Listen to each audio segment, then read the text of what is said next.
Hello friends, welcome to the Aadi mathematics classes. पिछले video में हमने देखा कि प्रांत एवं परिसर, डोमेन एंड रेंज। और आज हम इस वीडियो लेक्चर में कुछ महत्वपूर्ण टॉपिक हैं, जिसका सबसे पहले नाम है प्रतिलोम संबंध, इन्वर्स रिलेशन। तो आज हम इन्वर्स रिलेशन के बारे में पढ़ेंगे। तो सबसे पहले हम ये देखते हैं कि इन्वर्स फंक्शन क्या होता है, यानी इन्वर्स रिलेशन, इन्वर्स संबंध क्या होता है। यानी कोई भी सेट्स होगा उसका उल्टा, जैसे ए क्रॉस बी, तो उसका बी क्रॉस ए उसका उल्टा हो जाएगा। तो ए क्रॉस बी और बी क्रॉस ए आपस में क्या है, इन्वर्स फंक्शन है। तो हम शुरू करते हैं, अभी देखते हैं कि इन्वर्स कैसे होता है। तो इसमें सबसे पहले इन्वर्स संबंध, इन्वर्स रिलेशन में क्या होता है कि इसमें कोई भी, मान लिया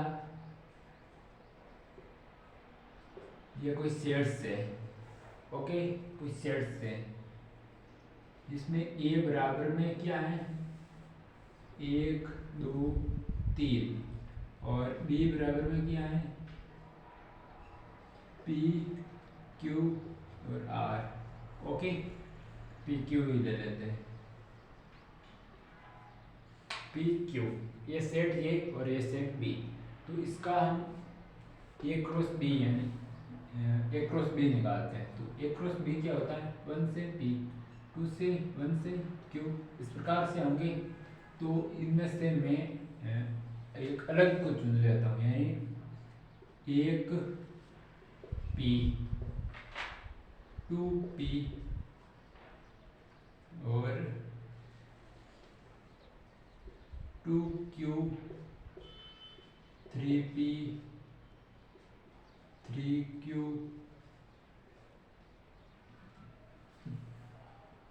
और x relation y, x belong to a and y belong to b।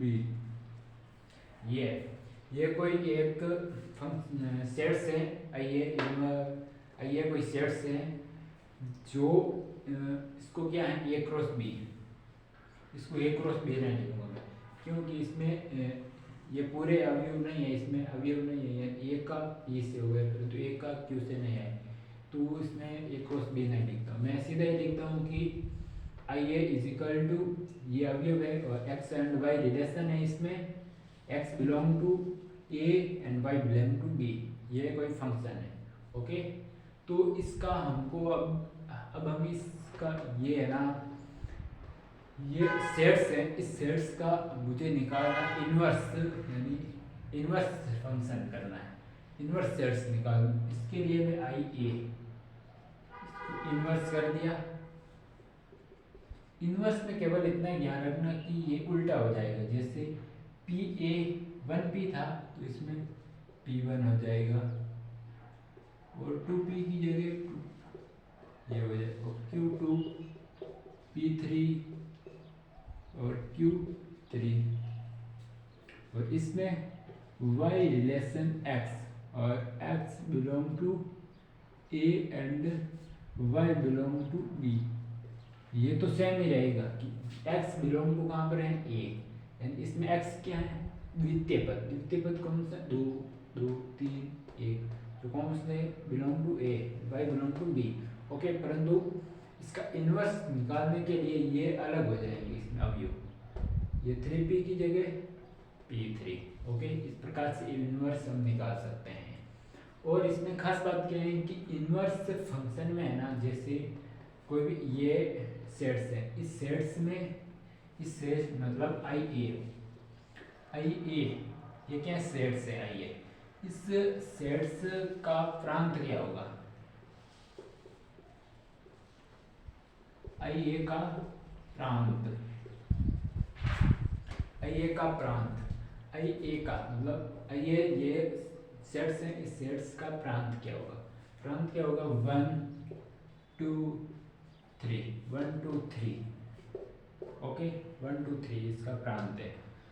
और ये प्रांत, इसका प्रांत, ये का प्रांत क्या करता है, आई ए का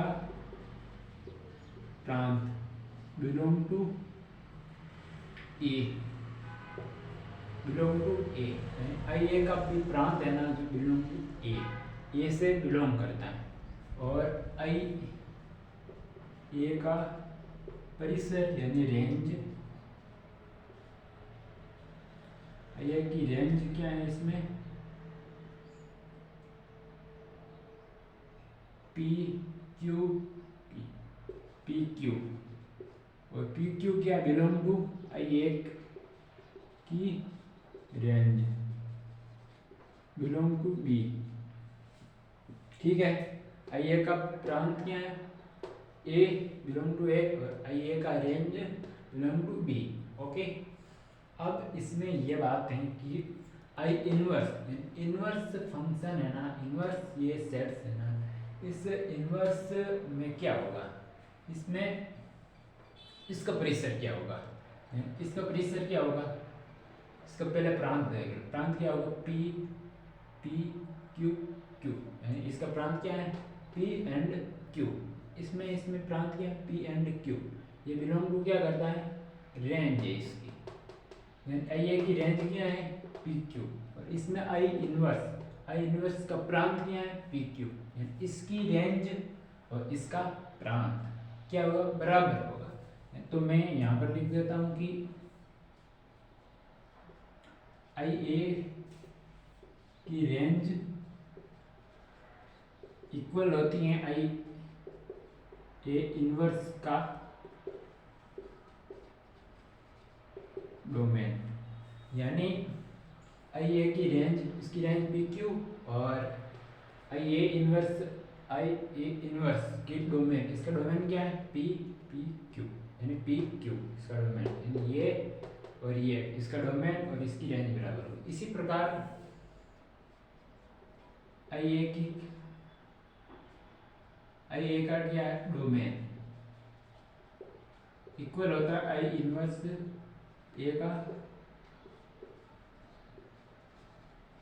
इसकी रेंज, यानी इसकी रेंज के अंदर इसमें क्या है, आई ए का डोमेन, आई ए का डोमेन क्या है, 1 2 3, और इसमें आई इनवर्स की रेंज, इसके आई इनवर्स की रेंज क्या है, 1 2 3, यानी क्या है 1 2 3, इसकी रेंज और इसका डोमेन बराबर होगा। तो आपको ये ध्यान में रखना है कि कोई भी इनवर्स फंक्शन होगा उसमें उसकी यदि आई ए की रेंज और इनवर्स फंक्शन इनवर्स सेट्स क्या डोमेन बराबर होगा, और कोई भी सेट्स जिसका डोमेन उसका और उस सेट्स का जो इनवर्स फंक्शन होगा उसकी रेंज बराबर में होगी। तो आपको ध्यान में रखना है। ओके, तो इस प्रकार से हम कोई भी सेट्स को इनवर्स सेट्स में बदल सकते हैं। तो ये है इनवर्स रिलेशन। तो इसके और इसके बाद में एक टॉपिक आता है हमारे तत्समक संबंध, आइडेंटिटी रिलेशन। तो इसका आप स्क्रीनशॉट ले लीजिए एक बार, इसके बाद में हम आइडेंटिटी रिलेशन पढ़ेंगे। तो इसका स्क्रीनशॉट ले लीजिए जल्दी से।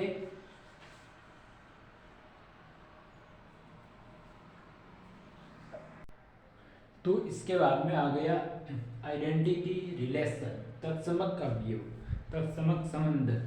तो आइडेंटिटी रिलेशन तत्समक संबंध, इससे नाम से ही ज्ञात होता है कि तत्समक आइडेंटिटी यानी क्या, खुद का खुद से ही, यानी कोई भी इसमें सेट्स होगा ना, कोई भी सेट्स जिसका खुद का संबंध खुद से ही होगा, यानी कोई भी सेट्स जिसका संबंध खुद से, जैसे एक का संबंध एक के साथ, दो का संबंध दो के साथ, तीन का संबंध तीन के साथ। जैसे कोई भी मैंने सेट मान लिया ये कोई सेट्स है, क्या है 1 2 3, ये कोई सेट्स है ये। ओके 1 2 3।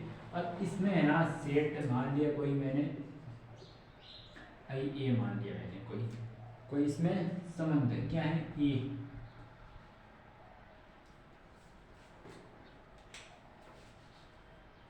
आई ए, इसमें क्या है, वन का क्या होगा, वन का वन से, वन का वन से, टू का टू के साथ, थ्री का थ्री के साथ।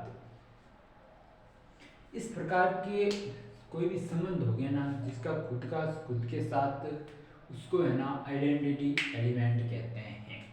यानी खुद का खुद के साथ, दो का दो के साथ, तीन का तीन के साथ होना चाहिए, एक का दो के साथ नहीं होना चाहिए, एक का तीन के साथ नहीं होना चाहिए, एक का तीन का एक के साथ नहीं होना चाहिए, केवल खुद का खुद के साथ, एक का एक के साथ, दो का दो के साथ, तीन का तीन के साथ। इसी प्रकार कोई भी अलग भी सेट सजाए तो उसका, जैसे मान लिया कोई दूसरा सेट्स में कोई बी सेट्स मान लिया मैंने, क्या मान लिया, B sets P Q R, ये कोई सेट्स है।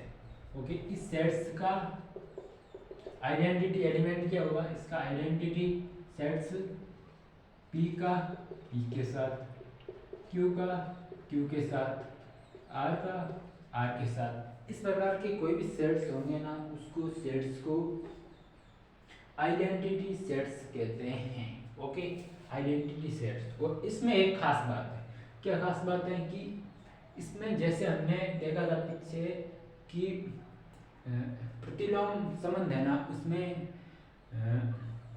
प्रांत होगा ना, कोई भी सेट्स का प्रांत होता है ना, वो प्रतिलोम अवयव के परिसर के बराबर होता है। तो इसमें भी इस प्रकार से है कुछ कि इसमें क्या है, कोई मान लिया कोई सेट्स है, तो इस सेट्स में क्या होगा, इसका मैं यदि सेट्स है ये, और इस सेट्स का ये कोई सेट्स आ, इस सेट्स का मैं प्रतिलोम करता हूँ, यानी इन्वर्स करता हूँ, तो क्या होगा, आई A inverse, I A inverse, इसका इन्वर्स क्या होगा, पी का, ये पी इधर आ जाएगा, ये पी इधर, यानी पी का पी के साथ ही रहेगा, पी का पी।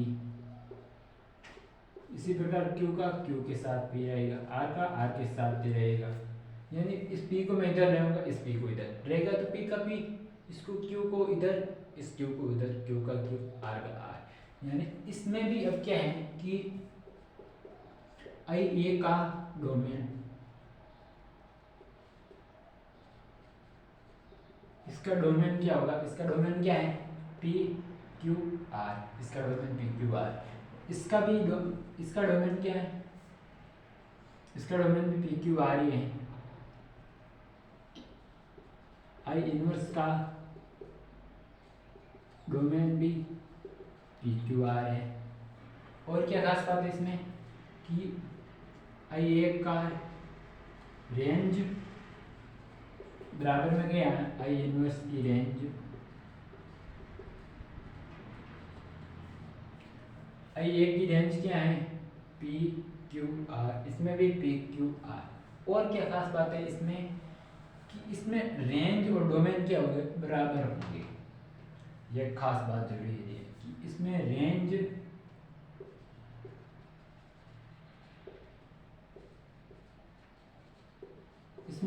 और डोमेन क्या होगी, बराबर होगी। क्यों, इसमें भी पी क्यू आर डोमेन है, रेंज क्या है, पी क्यू आर, रेंज और डोमेन क्या होगी, बराबर होगी। तो इस प्रकार से कोई भी सेट्स हो गए ना, उसका आई इनवर्स किसी प्रकार यदि आइडेंटिटी एलिमेंट होगा ना, ये आइडेंटिटी है, ये आइडेंटिटी है, यानी इस आइडेंटिटी सेट्स होंगे ना, उस सेट्स का डोमेन एंड रेंज बराबर होगी, और उस आइडेंटिटी एलिमेंट्स का इनवर्स फंक्शन है ना, इनवर्स सेट्स, उसका भी डोमेन और आइडेंटिटी रिलेशन है ना, आइडेंटिटी सेट्स है ना, उसका डोमेन, उसकी रेंज बराबर होगी, ये सब कुछ। तो ये हो गया हमारा तत्समक संबंध, आइडेंटिटी रिलेशन। अब ये आपका था कोई जनरल नॉलेज के लिए। अब इसके बाद में महत्वपूर्ण टॉपिक आता है स्वतुल्यता, मतलब तुल्यता संबंध। यानी तुल्यता संबंध यानी कोई भी हमको सेट्स दिया होगा, उसको सेट्स को हमको ज्ञात करना है कि वह तुल्यता संबंध दर्शाता है या नहीं। उसको ज्ञात करने के लिए सबसे पहले हम उस सेट्स का हम स्वतुल्य निकालेंगे, संक्रामक निकालेंगे और सम्मित निकालेंगे, स्वतुल्यता, सममिति और संक्रामक। ये तीन वस्तु निकालेंगे हम। यदि तीनों ये सेटिस्फाई करती हैं कोई भी सेट्स, तो वो सेट्स है ना तुल्यता संबंध कहते हैं। ये तुल्यता संबंध का क्वेश्चन बहुत इंपॉर्टेंट सवाल होता है, क्योंकि ये बहुत बार परीक्षा में आता जाता रहता है। बहुत बार मतलब हर पेपर में ये, हर साल का पेपर में ये ऐसा सवाल तुल्यता संबंध का सवाल आता रहता है। तो हम इसके बाद में आप शुरू करते हैं कि तुल्यता संबंध। आप इसका स्क्रीनशॉट ले लीजिए और इसके बाद में करते हैं हम तुल्यता संबंध। तो हमारा अगला टॉपिक आ गया स्वतुल्य संबंध, रिफ्लेक्सिव रिलेशन। रिफ्लेक्सिव रिलेशन बहुत इम्पोर्टेंट क्वेश्चन बनता है इस पर। तो हम देखते हैं कि स्वतुल्य संबंध क्या होता है। स्वतुल्य संबंध कोई भी फंक्शन, कोई भी सेट्स दिया होगा ना हमको, उसमें खुद का रिलेशन खुद के साथ होना चाहिए। मान लिया जैसे हमने पहले पिछले देखा था कि आइडेंटिटी एलिमेंट, उसका आइडेंटिटी एलिमेंट में क्या था, खुद का खुद के साथ। इसी प्रकार इसमें भी स्वतुल्य संबंध में भी खुद का खुद के साथ होना चाहिए। परंतु तो हम देखते हैं कि आइडेंटिटी और स्वतुल्य में क्या डिफरेंट है। स्वतुल्य में खुद का खुद के साथ होना चाहिए और आइडेंटिटी में भी क्या है, खुद का खुद के साथ होता है। तो इसमें डिफरेंट क्या है, तो हम अभी देखते हैं कि यहाँ पर इसमें आइडेंटिटी और स्वतुल्य में क्या डिफरेंट है। इसके लिए हम कोई एक क्या लेते हैं, एग्जाम्पल ले लेते हैं। क्या ले लेते हैं, एक एग्जाम्पल ले लेते हैं। एग्जाम्पल क्या है कि कोई भी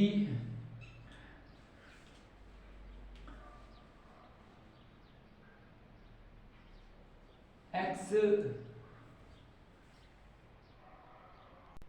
तो इसमें एग्जाम्पल है, यानी कोई भी एक सेट से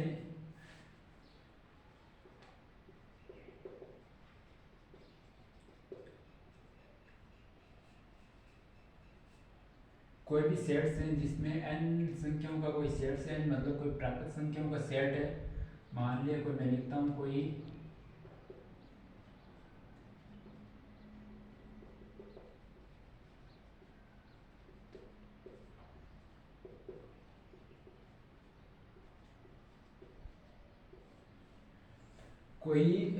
n संख्याओं का समुच्चय है, मतलब प्राकृत संख्या को कोई समुच्चय है जिसमें क्या है, जिसमें संबंध n संख्याओं का एक समुच्चय जिसमें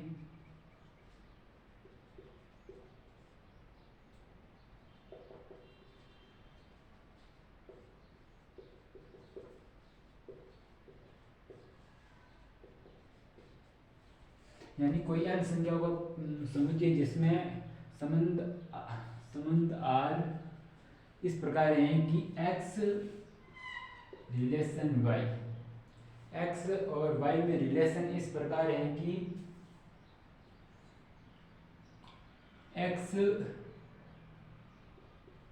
y का भाजक है और x and y belong to n। यानी कोई सेट्स है जो x एंड y रिलेशन है इसमें, और x क्या है, y का भाजक है, और x and y belong to n है, प्राकृत संख्या से बिलोंग करते हैं। तो इसमें मान लिया मैंने कोई x एंड y की जगह में संख्या ले लेता हूँ ऐसी जिसमें x y का भाजक होना चाहिए। ओके, x क्या है, y का भाजक होना चाहिए। ओके, तो इसमें मैं संख्या मान लेता हूँ कोई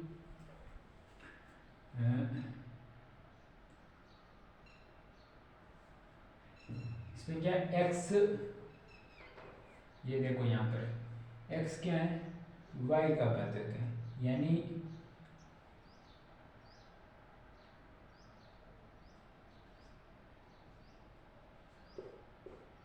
ये देखो 5 5, यानी x क्या है इसमें 5। मैं यहाँ पर एक शेयर से लिख लेता हूँ इसका ही 1 1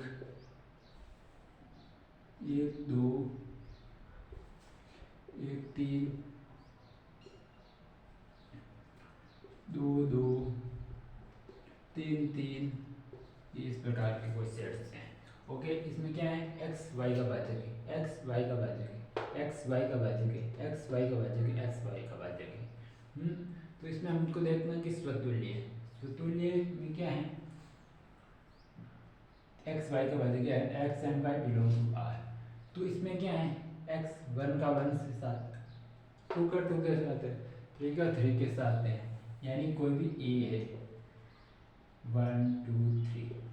ओके, ये ए था, इसका मैंने आपस में रिलेशन में कर दिया कि 1 1 2 1 2 1 3 3 1 2 2 और 3 3। ओके, ये है रिलेशन इसमें। तो इसमें क्या है, X Y X Y X Y X Y X Y X Y belong to क्या है, N, X Y belong to N.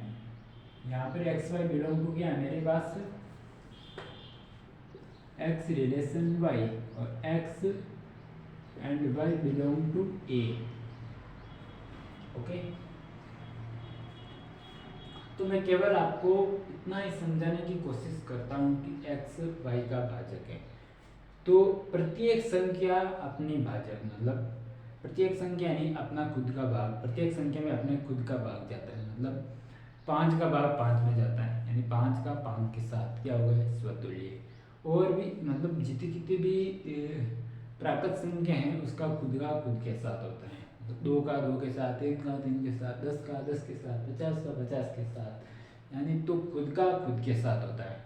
खुद का खुद के साथ होता है तो क्या, उसको क्या कहते हैं, स्वतुल्य संबंध। और इसमें मैंने आपको पहला कहा था कि स्वतुल्य और आइडेंटिटी तत्समक में संबंध क्या, तत्समक में केवल है ना खुद का खुद के साथ, यानी ये टर्म नहीं हो सकती थी उसमें, ये दोनों टर्म नहीं हो सकती थी उसमें तत्समक में। यानी खुद का खुद के साथ से अलावा मतलब खुद का दूसरे के साथ नहीं हो सकता। इसमें है ना स्वतुल्य में खुद का खुद के साथ तो होना अनिवार्य है, परंतु इस खुद का दूसरों के साथ भी हो सकता है। जैसे 1 का 2 के साथ भी हो सकता है, 1 का 3 के साथ भी हो सकता है, ऐसे 2 का 3 के साथ भी हो सकता है। यानी इसमें यह खास बात है कि इसका खुद का खुद के साथ के अलावा खुद का दूसरों के साथ भी हो सकता है, परंतु खुद का खुद के साथ होना अनिवार्य है। यानी 1 का 1 के साथ, 2 का 2 के साथ, 3 का 3 के साथ होना चाहिए। इसी प्रकार एक्स वाई क्या है, एक्स वाई का भाजक है, यानी एक्स बराबर एन क्या है, और X and Y belong to N, यानी प्राकृत संख्या। हर प्राकृत संख्या अपनी खुद की क्या होती है, अपनी खुद की क्या होती है, भाज्य होती है। तो इसमें क्या खुद का खुद के साथ हो गए, इसलिए स्वतुल्य होती है। परंतु कोई भी संख्या जैसे 4 में 2 का भी भाग जाता है, यानी 4 और 2 बन गए ये लोग। 8 में तो 4 का भाग जाता है, 8 में 2 का भाग जाता है। इसके खुद के अलावा भी इसमें संबंध बनता है। तो इस प्रकार के संबंध को है ना स्वतुल्य संबंध कहते हैं। ओके, इसी प्रकार कोई भी एक उदाहरण और है, जैसे कोई भी 2 समांतर रेखाएं हैं। मान ली कोई 2 समांतर रेखाएं, एक ये समांतर रेखा, ये समांतर रेखा, ये भी समांतर रेखा है। ओके, ये दोनों समांतर रेखाएं हैं, ये दोनों समांतर रेखाएं। तो एक समांतर रेखा अपनी खुद की तो समांतर ही रहती है, बी अपनी खुद की भी समांतर ही रहती है। यानी ए की ये समांतर है तो इसका खुद का खुद के साथ, मतलब ये समांतर है तो ए के साथ ये दोनों ही समांतर ही होगी। यानी खुद का खुद के साथ ए और बी क्या है, आपस में भी समांतर है, बी और ए भी आपस में समांतर है। तो इस प्रकार के संबंध को स्वतुल्य संबंध कहते हैं। और इसमें क्या है कि स्वतुल्य संबंध, प्रत्येक स्वतुल्य संबंध है ना, मैं क्या बोल रहा हूँ, प्रत्येक स्वतुल्य संबंध है ना तत्समक संबंध आइडेंटिटी संबंध नहीं होता है। यानी यहाँ पर मैं लिख देता हूँ, ये नोट करने की बात आप क्या है कि प्रत्येक स्वतुल्य संबंध, प्रत्येक स्वतुल्य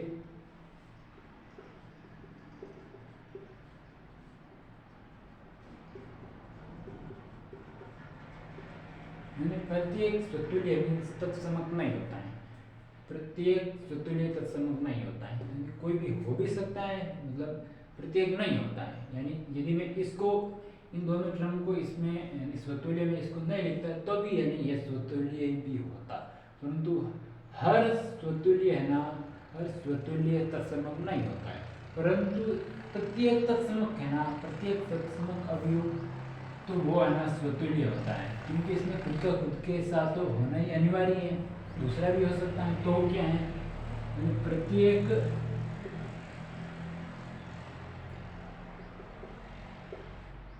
प्रत्येक तत्समक क्या होता है, स्वतुल्य होता है।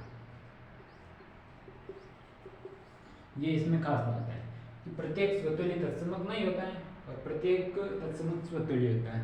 ये किसी को मतलब बहुत कम ध्यान में रहता है कि स्वतुल्य भी खुद का खुद के साथ होता है, तत्समक भी खुद का खुद के साथ होता है, परंतु इसमें अंतर क्या होता है, तत्समक स्वतुल्य में ना खुद का दूसरों के साथ भी हो सकता है, परंतु तत्समक में खुद का खुद के साथ ही होता है। तो आशा करता हूँ कि आपको यह समझ में आया होगा। तो इसके बाद में दूसरा है हमारे पास सम्मित संबंध, सम्मित संबंध, सिमेट्री संबंध। तो इसके बाद में आता है हमारे सम्मित संबंध, सिमेट्री रिलेशन। तो इसमें अब क्या कहते हैं कि सम्मित संबंध क्या होता है, यानी सम्मित सिमेट्री रिलेशन क्या होता है। तो इसमें सिमेट्री रिलेशन होता है कि कोई भी संबंध होता है, जिससे कोई भी रिलेशन है, मतलब ए और बी के साथ में, ए रिलेशन बी, ए और बी के साथ में कोई रिलेशन है, तो इसमें क्या है कि बी रिलेशन ए और बी के साथ में जो रिलेशन है वो बी और ए के साथ में होना चाहिए, यानी एक और दो, एक और दो, एक और दो, इसमें रिलेशन है वैसा ही है ना, यानी एक रिलेशन दो, इसमें जो रिलेशन है वही रिलेशन है ना, दो रिलेशन एक, इसमें होना चाहिए, यानी ए का बी के साथ और बी का ए के साथ रिलेशन होना चाहिए। ओके, इस प्रकार के संबंध को हमें ना सम्मित संबंध कहते हैं, यानी सिमेट्री रिलेशन कहते हैं। इसके लिए कोई भी जैसे माना कोई भी है ना, मान लिया कोई भी दो त्रिभुज है, दो सर्वांग समत्रिभुज है, क्या है, दो सर्वांग समत्रिभुज है,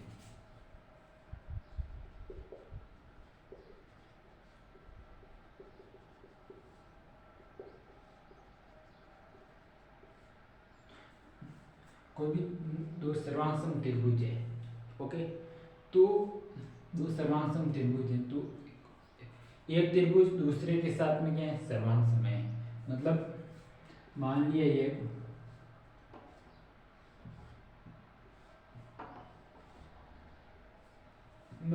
त्रिभुज और ये त्रिभुज, त्रिभुज ए एंड त्रिभुज बी आपस में क्या है, सर्वांग सम है, ए रिलेशन बी, ए और बी में रिलेशन क्या है, सर्वांग सम का है, सर्वांग सम का रिलेशन है, तो ए बी का सर्वांग सम त्रिभुज है। इसी प्रकार यदि मैं इसको सम्मित यानी उल्टा करता हूँ, यानी बी रिलेशन ए, इसका बी रिलेशन ए कर दिया मैंने अभी इसका, तो ए क्या था पहला, बी का सर्वांग सम था, अब बी क्या है, ए का सर्वांग सम है, ए या नहीं है, तो कोई भी दो त्रिभुज हो गए वो आपस में क्या होंगे, सर्वांग सम होंगे, चाहे ए चाहे इधर से कान पकड़ो चाहे इधर से कान पकड़ो, कान तो पकड़ना ही है। तो ए का रिलेशन बी के साथ सर्वांग सम है, तो बी का भी ए के साथ सर्वांग सम है। इस प्रकार के जो भी सेट्स होते हैं ना, जो तो उस सेट्स को क्या कहते हैं हमें, समित संबंध के। और क्या उदाहरण है, जैसे दो लाइन है, दो लाइन आपस में क्या है, परपेंडिकुलर है, मान ली कोई एक लाइन ये और एक लाइन ये ए लाइन में ये बी लाइन में, ए और बी के साथ में क्या है, ए रिलेशन बी, ए और बी के में क्या रिलेशन है, ए और बी में दोनों क्या परपेंडिकुलर है, ए बी के साथ क्या परपेंडिकुलर है और बी ए के साथ परपेंडिकुलर है, B relation A. A B के साथ परपेंडिकुलर है और बी ए के साथ परपेंडिकुलर है। तो इस प्रकार के संबंध को हमें ना सिमेट्री रिलेशन कहते हैं। ओके, आशा करता हूँ कि आपको समझ में आया होगा ये सिमेट्री रिलेशन किस प्रकार से होता है। जैसे अब मैं जैसे ये ऊपर वाला उदाहरण ले लेता हूँ मैं। आपको ये तो पता चल गया कि सिमेट्री रिलेशन होता क्या। अब मैंने मान लिया कोई ये सेट्स क्या है, 1 2 3, ये कोई सेट्स है। ओके, इसमें क्या है, इसको मैं इस प्रकार से लिख दिया मैंने, 1 1 1 2 1 3 2 1 3 1, ये कोई सेट्स लिख दिया मैंने। ये सेट्स था, इसका मैंने इस प्रकार से लिख दिया, एक का एक के साथ, एक का 2 के साथ रिलेशन है, 2 का 1 के साथ रिलेशन है, ये रिलेशन है भाई। एक का 2 के साथ में है, 2 का 1 के साथ में, 1 का 3 के साथ में है, 3 का 1 के साथ में है। अदर भी कोई आ सकता है, कोई नो प्रॉब्लम, परंतु ये होना चाहिए, मतलब 1 का 2 के साथ, 2 का 1 के साथ, 3 का 1 के साथ और 3 का 1 के साथ। ये इस प्रकार के संबंध है ना, ये क्या है। तो इस प्रकार के कोई भी सेट्स होगा ना, ये सेट्स क्या है, सममित संबंध है, सममित संबंध है, यानी सममिति सेट्स है। इसमें ये मैं आपको यदि पूछता हूँ कि ये स्वतुल्य है या नहीं है, ये नहीं होगा स्वतुल्य। क्यों? इसमें 1 का 1 के साथ तो है, परंतु 2 का 2 के साथ नहीं है, 3 का 3 के साथ नहीं, परंतु सममित नहीं है, संक्रामक यानी सममित है। क्यों? 1 का 2 के साथ में है, 2 का 1 के साथ में, 1 का 3 के साथ में, 3 का 1 के साथ में है।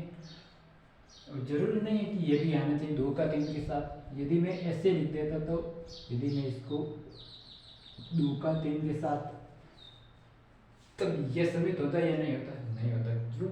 क्यों? 1 का 2 के साथ में, 2 का 1 के साथ में, इसका और इसका होगा, इसका और इसका, परंतु ये नहीं होता। यानी 2 का 3 के साथ हो गए, परंतु 3 का 2 के साथ नहीं है, इसलिए ये सममित भी नहीं है, यानी ये सममिति सेट्स नहीं है। तो इस प्रकार से हम पहचान कर सकते हैं कि कोई कौन सा सेट सममित होगा और कौन सा असममित होगा। ओके, और इसमें खास बात यह है कि सममित सेट्स में इसमें क्या आर बराबर में क्या होता है, आर इनवर्स सममिति में, केवल सममिति। जैसे 1 का 2 के साथ, 2 का 1 के साथ, 1 का 3 के साथ, 3 का 1 के साथ, यानी आर, मान लिया मैं यहाँ पर लिख देता हूँ आर कोई फंक्शन है। ओके, 1 2 2 1 3 1 और 1 3, और इसका मैं यदि आर इनवर्स निकालता हूँ, मैं क्या कह रहा हूँ, इसका ये क्या है, आर है, ये आर है, इस आर का क्या मैं दूँ, आर इनवर्स है, इसका इनवर्स निकाल दो। इनवर्स में क्या होता है कि इसका उल्टा कर दो, यानी कोई भी इसमें है ना, ये इसको उल्टा कर दो। 1 2 है तो 2 1 हो गया, 2 1 1 1 2 हो गया, 3 1 है तो 1 3 हो गया, 1 3 है तो 3 1 हो गया। यानी आर इनवर्स सेट्स और आर सेट्स और आर इनवर्स सेट्स दोनों बराबर होंगे। देख लो, 1 2 था, 1 2 है, 2 1 है, 2 1 है, 1 3 है, 1 3 है, 1 3 3 1 3 1 1 3 1 3 है। तो आर इनवर्स और आर दोनों इसमें क्या होता है, सममिति में आर और आर इनवर्स दोनों बराबर होते हैं। तो ये हो गया आपका सममित सिमेट्री रिलेशन। ओके,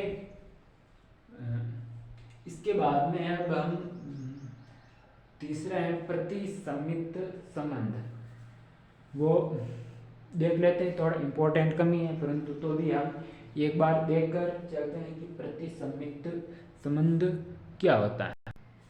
अब है प्रतिसम्मित संबंध, anti symmetry relation. Anti symmetry relation क्या है, इसमें इसमें है कि कोई भी सिमेट्रिक तो होनी चाहिए।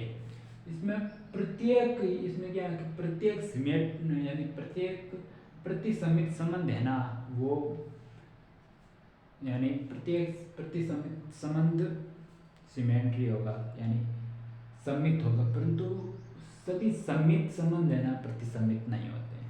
क्यों क्यों क्योंकि इसमें क्या है कि प्रतिसमित संबंध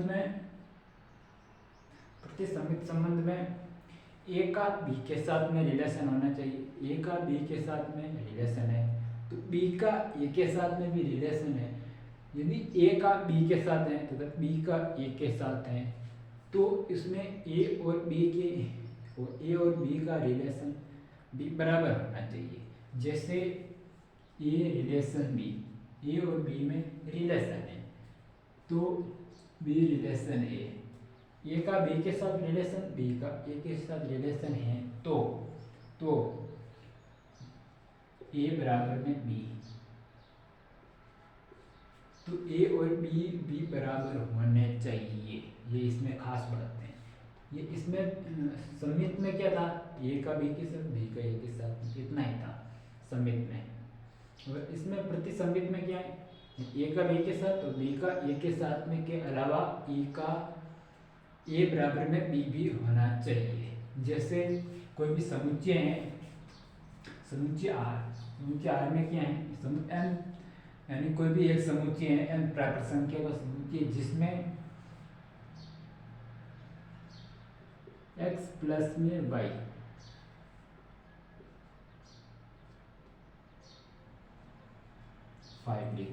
ये कोई समुच्चय है, n प्राकृत संख्याओं का समुच्चय है जिसमें x प्लस में y ग्रेटर देन या इक्वल बराबर में 5 मतलब 5। ओके, तो इसमें क्या होगा, a और b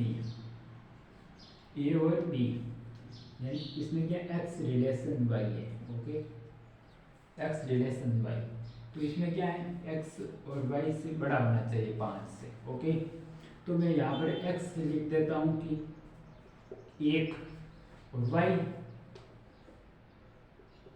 5 लिख दिया मैंने। तो इसमें 1 और 5 6 यानी 6 क्या होगा, 5 से बड़ा होगा यानी क्या होगा जाएगा, तो फिर 1 5 ये हो गए 1 5। और यदि मैं इसमें x की जगह 1 रखा, y की जगह 5 रखा, तो इसके यदि मैं इसको x की जगह 5 और y की जगह 1 रखता तो भी ये भी तो बराबर तो होगा, मतलब तो भी 6, तो ये भी 6 यानी रिलेशन है, सममित तो है। और यदि मैं कोई दूसरी संख्या लिखता हूँ और इसमें क्या है, मतलब 1 4 लिख दिया, 1 3 लिख दिया, 3 4, ये दोनों लिखने पर भी ये क्या है, सममित है। यानी ये हमको दिया हुआ ना, ये समुच्चय ये सममित तो है, प्रतिसमित है, यानी इसके लिए क्या है, इसके लिए तो सममित है। और ये बराबर, मैं बोल रहा हूँ कि बराबर में होगा तो ये बराबर भी हो सकता है, यानी इसकी जगह 2 इसकी जगह 3 यानी 2 और 3 लिख दिया मैंने। 2 और 3 कितने होते हैं, 5। और यदि मैं 3 और 2 लिखता भी तो भी क्या होता था, 5 ही होता था। तो इसमें अब क्या है, x और y बराबर होने चाहिए हमको। इसमें ये तो आ गई 1 2 1 5 5 1 4 3 4 3 1 5 5 2। अब इसमें क्या है, x और x एंड y भी, x एंड y प्रतिसमित होने के लिए x एंड y बराबर होना चाहिए। यदि मैं बराबर भी लिख सकता हूँ, क्यों, जैसे 2.5 लिख दिया मैंने, 2.5 लिख दिया, 2.5 प्लस 2.5 कितने होते हैं, 5 होते हैं। यानी इसमें तो इसमें ये हो गया, यानी x का y के साथ में भी हो गया, y का x के साथ में भी हो गया, और x बराबर में y भी हो गया। x बराबर y भी है और समित भी है, और ये क्या है, x और y भी बराबर है। ये पूरी कंडीशन इसमें सेटिस्फाई होती हैं तो ये क्या है, प्रतिसमित है। समित में केवल क्या था, ये इतना ही था। प्रतिसमित में ये भी होना जरूरी है। ओके, और इसमें कोई अलग नहीं है, सेम है समित जैसा, केवल x एंड y बराबर होने चाहिए इसमें। इसी प्रकार कोई भी अन्य भी उदाहरण ले लेते हैं हम जिसमें प्रतिसमित होता है, बहुत से उदाहरण है। तो मैं एक बार आपको दूसरा उदाहरण लेकर आपको भी समझा सकता हूँ। क्या समझते हैं हम कि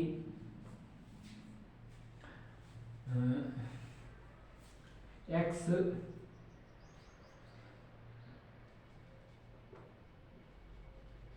एग्जाम्पल था ये, कोई भी x सेट्स हैं 1 2 3, ये कोई सेट्स हैं। ओके, तो इस सेट से हैं ये, तो इसमें प्रतिसमित होता है, होगा या नहीं होगा। प्रतिसमित होने के क्या लिए 1 का 1 के साथ, 1 का 1 के साथ हो गया, 1 का 2 के साथ हो गया, 3 का 1 के साथ हो गया, 2 का 1 के साथ हो गया, और 1 का 3 के साथ हो गया, 2 का 2 के साथ हो गया। ये क्या है, प्रतिसमित है। क्यों? 1 का 2 के साथ है, 2 का 1 के साथ में, 3 का 1 के साथ में, 1 का 3 के साथ में, और 1 का 1 के साथ में, 2 का भी 2 के साथ में, 3 का 3 के साथ होना तो जरूरी है या नहीं? कोई जरूरी नहीं। यदि मैं इसको ये नहीं भी लिखता ना तो भी ये क्या है, प्रतिसमित है।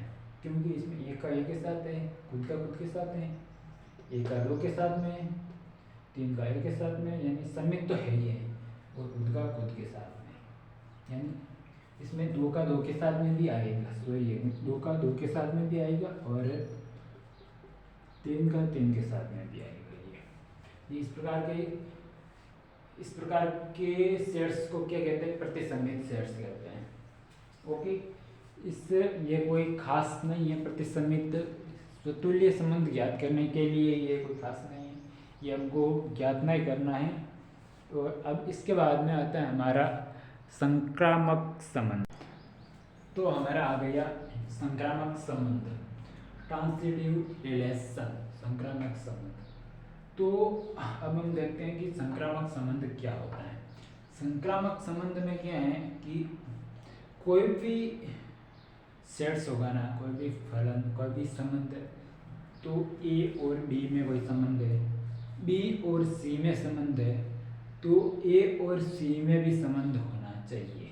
जैसे कोई भी फंक्शन है जिसमें ए एंड बी में संबंध है और बी एंड सी में संबंध है, तो ए एंड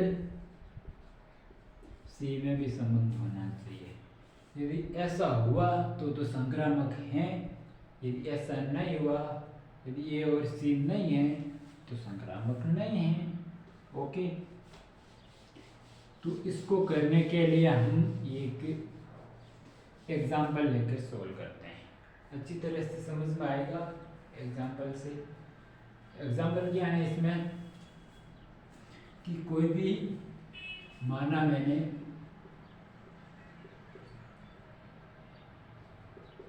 दो समांतर रेखाएं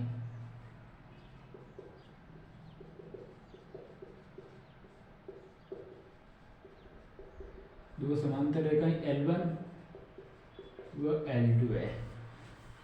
दो समांतर रेखाएं L1 और L2 है, यानी L1 रिलेशन L2, इन दोनों में क्या रिलेशन की आपस में समांतर है, एंड और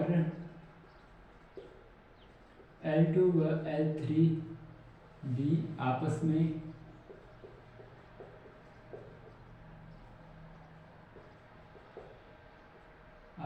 क्या है, समांतर है। ओके, L1 और L2 में क्या है संबंध कि दोनों समांतर है। और क्या है कि L2 रिलेशन L3, L2 और L3 में भी क्या रिलेशन की वे भी दोनों क्या है आपस में समांतर है। यानी मैं आपको ये मान ली L1, ये L2, L1 और L2 के आपस में समांतर है। ठीक है, तो L2 और L3 भी क्या है, ये मान ली मैंने L3, L2 और L3 भी आपस में क्या है, समांतर है। तो L1 और L2 आपस में क्या है, समांतर भी होगी, यानी L1 रिलेशन L3 सही है, क्योंकि L1 और L2 में भी रिलेशन है, तो L2 और L3 में भी रिलेशन है, तो L1 और L3 में भी रिलेशन होगा, क्योंकि L1 L2 क्या है, समांतर है, L2 L3 भी समांतर है, तो L1 L3 भी क्या होगी, समांतर होगी। ओके, इस प्रकार से कोई भी सेट्स होगा ना, वो क्या होगा, संक्रामक सेट्स होगा। ओके, इसी प्रकार कोई एक में ले लेता हूँ सेट्स। ओके, 1 1 1 2 3 1 2 3 1 3, ये कुछ सेट्स है, ये मान लिया कोई मैंने सेट्स है। इसमें अब मैं देखता हूँ कि ये संक्रामक है या नहीं। तो इसमें क्या है, 1 का 2 के साथ में है, 2 का 3 के साथ में है, तो 1 का 3 के साथ में भी होना चाहिए, यानी 1 का 3 के साथ में भी है, यानी 1 का 2 के साथ में है, 2 का 3 के साथ में है, तो 1 का 3 के साथ में होना चाहिए, 1 का 3 के साथ में भी है, इसलिए ये क्या है, संक्रामक संबंध है। ये क्या है, संक्रामक संबंध है। इस प्रकार से अनेक से उदाहरण हैं जो संक्रामक संबंध दर्शाते हैं। ओके, अब हम अगले वीडियो लेक्चर में पढ़ेंगे कि कोई भी हमको सेट्स दे देगा, वो बोलेगा उसमें स्वतुल्य संबंध की जांच करो। स्वतुल्य संबंध की जांच करने के लिए उसमें 3 कंडीशन आपको सेटिस्फाई करनी है उसमें, यानी वो कोई भी सेट्स दिया होगा, वो सबसे पहले तो स्वतुल्य होना चाहिए, दूसरा सममित होना चाहिए, और तीसरा संक्रामक होना चाहिए।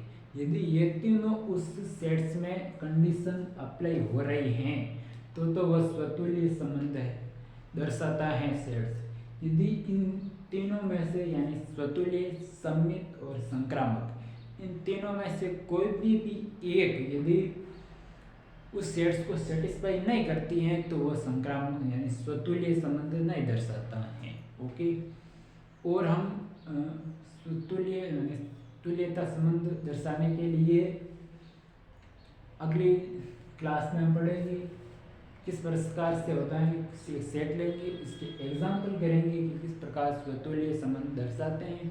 बहुत इम्पोर्टेंट है सवाल, ये परीक्षा में पूछा जाता है ये सवाल। तो तुल्यता संबंध किस प्रकार से होता है ये हम अगले वीडियो क्लास में पढ़ेंगे, अगले वीडियो लेक्चर में पढ़ेंगे। तो आज के लिए इतना ही, थैंक यू, बाय।